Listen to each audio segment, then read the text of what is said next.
Hi friends, ಎಲ್ಲರಿಗೂ ಮತ್ತೊಮ್ಮೆ ನನ್ನ ಚಾನಲ್ಗೆ ಸ್ವಾಗತ. ಇವತ್ತಿನ ವಿಡಿಯೋದಲ್ಲಿ ಅಕ್ಕಿ ತಂಬಿಟ್ಟು ಹೇಗೆ ಮಾಡೋದು ಅನ್ನೋದನ್ನು ತೋರಿಸ್ತಾ ಇದ್ದೀನಿ. ಇನ್ನೇನು ಬೇಸಿಗೆ ಬಂತು ಅಂದ್ರೇ ಜಾತ್ರೆಗಳ ಕಾಲ ಅಥವಾ ಊರಬ್ಬಗಳ ಕಾಲ ಅಂತಲೇ ಹೇಳ್ಬೋದು. ಊರಬ್ಬ ಮತ್ತು ಜಾತ್ರೆಗಳಲ್ಲಿ ಅಕ್ಕಿ ತಂಬಿಟ್ಟನ್ನ ತುಂಬಾ ಮಾಡ್ತಾರೆ. ಹೇಗೆ ಮಾಡೋದು ಅನ್ನೋದನ್ನು ನೋಡೋಣ ಬನ್ನಿ. ನಾನು ಅಕ್ಕಿ ತೊಗೊತಾ ಇದ್ದೀನಿ. 1 ಕಪ್ನಷ್ಟು ಅಕ್ಕಿನ ತೊಗೊಂಡು ರಾತ್ರಿ ಎಲ್ಲ ನೆನೆಸಿಡಬೇಕಾಗುತ್ತೆ. ಚೆನ್ನಾಗಿ ಒಂದು 4 ರಿಂದ 5 ಸರಿ ತೊಳೆದ್ಬಿಟ್ಟು ಇದಕ್ಕೆ ನೀರು ಹಾಕಿ ನಾವು ನೆನೆಸಿ ಇಟ್ಬಿಡಬೇಕು. ಇಲ್ಲಿ ನಾರ್ಮಲ್ ಆಗಿ ರಾ ರೈಸ್ ಅಂದರೆ ನಾನು ದೋಸೆ ಅಕ್ಕಿನ ಇಲ್ಲಿ ಯೂಸ್ ಮಾಡ್ತಾ ಇದ್ದೀನಿ. ಅಂದರೆ ಸೊಸೈಟಿ ಅಕ್ಕಿ ತೊಗೊಂಡು ಅದನ್ನು ಯೂಸ್ ಮಾಡ್ತಾ ಇದ್ದೀನಿ. ನೀರು ಹಾಕಿ ನೈಟ್ ಪೂರ್ತಿ ನಾವು ನೆನೆಸಿಟ್ಬಿಟ್ರೆ ತಂಬಿಟ್ಟು ತುಂಬಾ ರುಚಿಯಾಗಿ ಬರುತ್ತೆ. ಬೆಳಗ್ಗೆ ಆದಮೇಲೆ ನೋಡಿ ಅಕ್ಕಿ ಚೆನ್ನಾಗಿ ನೆಂದಿರುತ್ತೆ. ಈಗ ಇದರಲ್ಲಿರುವಂಥ ನೀರೆಲ್ಲ ನಾವು ತೆಗೆದ್ಬಿಟ್ಟು ಈ ಥರ ಒಂದು ಬಟ್ಟೆ ಮೇಲೆ ಇದನ್ನು ಹರಡ್ಕೊಳ್ಳೋಣ. ಇದರಲ್ಲಿ ಅಕ್ಕಿಯಲ್ಲಿರುವಂಥ ನೀರಿನ ಅಂಶ ಎಲ್ಲ ಕಡಿಮೆ ಆಗುತ್ತೆ. ಒಂದು ಅರ್ಧ ಗಂಟೆಗಳ ಕಾಲ ಹಾಗೇ ಬಿಟ್ಟರೆ ಒಂದು 50% ಅಷ್ಟು ಒಣಗಿರುತ್ತೆ ಅಕ್ಕಿ. ಅಷ್ಟು ಒಣಗಿದ್ರೆ ನಮಗೆ ಸಾಕಾಗುತ್ತೆ. ಇವಾಗ ಇದನ್ನು ತಗೊಂಡು ನಾವು ಮಿಕ್ಸಿ ಜಾರಲ್ಲಿ ಹಾಕಿಬಿಟ್ಟು ಪೌಡರ್ನಾಗಿ ಮಾಡಿಕೊಂಡು ಬರೋಣ. ಸ್ವಲ್ಪ ಸ್ಮೂತ್ ಪೌಡರಾಗಿ ನಾವು ಮಾಡ್ಕೋಬೇಕು. ಅಕ್ಕಿ ಹಾಗೇ ಇರಬಾರ್ದು. ಆ ರೀತಿ ಚೆನ್ನಾಗಿ ಇದನ್ನ ಪೌಡ್ರ್ ಮಾಡ್ಕೊಳ್ಳೋಣ. ನೀವು ಬೇಕಾದರೆ ಜರಡಿ ಕೂಡ ಹಿಡಿದ್ಬಿಟ್ಟು ನೋಡ್ಕೋಬೋದು. ಇಲ್ಲಿ ಕರೆಕ್ಟಾಗಿ ಇದು ನುಣ್ಣಗಾಗಿದೆ, ಅದರಿಂದ ನಾನಿಲ್ಲಿ ಜರಡಿ ಹಿಡಿತಾ ಇಲ್ಲ. ನೋಡಿ, ಬೆಲ್ಲ ತೊಗೊಂಡಿದ್ದೀನಿ. ಒಂದು ಅರ್ಧ ಕಪ್ನಷ್ಟು, 1 ಕಪ್ ಅಕ್ಕಿಗೆ ಅರ್ಧ ಕಪ್ನಷ್ಟು ನಾನು ಇಲ್ಲಿ ಬೆಲ್ಲನ ತೊಗೊತಿದ್ದೀನಿ. ಒಂದು ಸ್ವಲ್ಪ ಕಡಲೆಬೀಜ ತೊಗೊಂಡಿದ್ದೀನಿ ಹುರಿದಿರೋ ಅಂಥದ್ದು. 1-2 ಸ್ಪೂನಷ್ಟು ಎಳ್ಳನ್ನು ತೊಗೊತಾ ಇದ್ದೀನಿ. ಈ ಕಡಲೆಬೀಜನ ಸ್ವಲ್ಪ ತರಿಯಾಗಿ ಈ ಥರ ಮಿಕ್ಸಿಯಲ್ಲಿ ಹಾಕಿ ಇಟ್ಟಿದ್ದೀನಿ. ಇವಾಗ ಪಾಕ ತೊಗೊಳ್ಳೋಣ. ಬೆಲ್ಲ 1 ಕಪ್ಗೆ ಕರೆಕ್ಟಾಗಿ ನೀವು ಅರ್ಧ ಕಪ್ ತೊಗೊಂಡ್ರೆ ಕರೆಕ್ಟಾಗಿರುತ್ತೆ. 1/4 ಕಪ್ನಷ್ಟು ನೀರನ್ನು ಸಹ ಸೇರಿಸ್ಕೊಂಡು ನಾವು ಮೀಡಿಯಮ್ ಫ್ಲೇಮಲ್ಲಿ ಸ್ಟವ್ನ ಇಟ್ಕೊಂಡು ಈ ಬೆಲ್ಲನ ಚೆನ್ನಾಗಿ ಕರಗಿಸ್ಕೋಬೇಕಾಗತ್ತೆ. ಮತ್ತು ಇದು ಎಳೆ ಪಾಕ ನಾವು ತಗೋಬೇಕಾಗತ್ತೆ. ಆವಾಗಲೇ ತಂಬಿಟ್ಟು ತುಂಬಾ ಚೆನ್ನಾಗಿ ಬರುತ್ತೆ. ತುಂಬ ಗಟ್ಟಿಯಾಗೂ ನಾವು ಪಾಕ ತೆಗಿಬಾರ್ದು. ಅದೇ ರೀತಿ ಪಾಕ ಇಲ್ದಿರನು ನಾವು ತಂಬಿಟ್ಟನ್ನು ಮಾಡಬಾರ್ದು.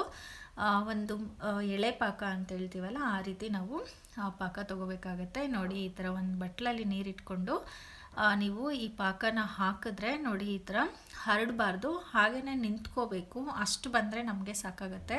ಅದು ತುಂಬ ಕೈಗೆ ಬಂದು ಗಟ್ಟಿ ಪಾಕ ಹಾಕಬೇಕು ಅಂತಲೂ ಏನೂ ಇಲ್ಲ. ಇದೇ ರೀತಿ ನೀವು ಕಂಟಿನ್ಯೂಸ್ ಆಗಿ ಕೈ ಆಡಿಸ್ತಾ 1-2 ನಿಮಿಷಕ್ಕೆ ಒಂದೊಂದು ಸರಿ ಈ ಪಾಕನ ಚೆಕ್ ಮಾಡ್ಕೋಬೇಕು. ನೋಡಿ, ಈ ಥರ ಹಾಕಿದ ತಕ್ಷಣ ಅದು ಹಾಗೇ ನಿಂತ್ಕೋಬೇಕು ನೀರಲ್ಲಿ. ಕೈಯಲ್ಲಿ ನೋಡಿ ಈ ಥರ ಬಂದರೆ ಎಳೆ ಪಾಕ ಈಗ ರೆಡಿಯಾಗಿದೆ. ಇವಾಗ ಇದಕ್ಕೆ ನಾವು ರೆಡಿ ಮಾಡಿರೋಂಥ ಎಳ್ಳು ಮತ್ತು ಕಡಲೆ ಬೀಜನೂ ಸಹ ಸೇರಿಸ್ಕೊಂಡು ಕಲಿಸ್ಕೊಂಡು ಇದಕ್ಕೆ ನಾವು ಅಕ್ಕಿ ಹಿಟ್ಟನ್ನು ಸ್ವಲ್ಪನೇ ಹಾಕ್ತಾ ಬರಬೇಕು.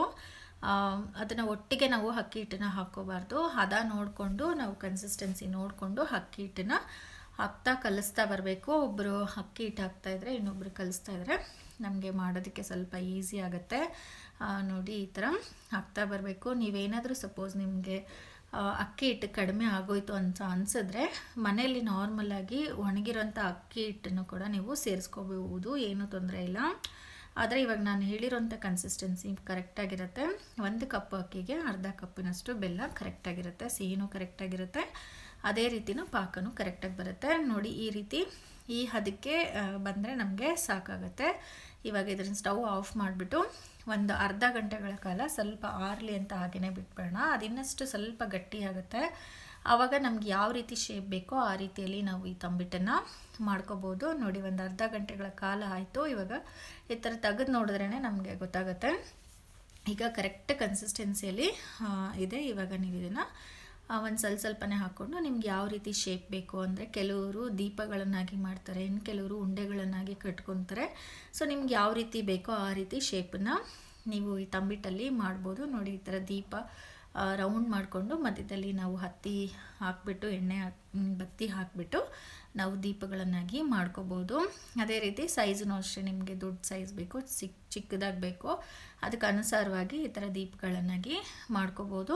ಮತ್ತು ರೌಂಡಾಗೂ ಸಹ ನಾವು ಶೇಪಾಗೂ ಸಹ ಮಾಡ್ಕೋಬೋದು.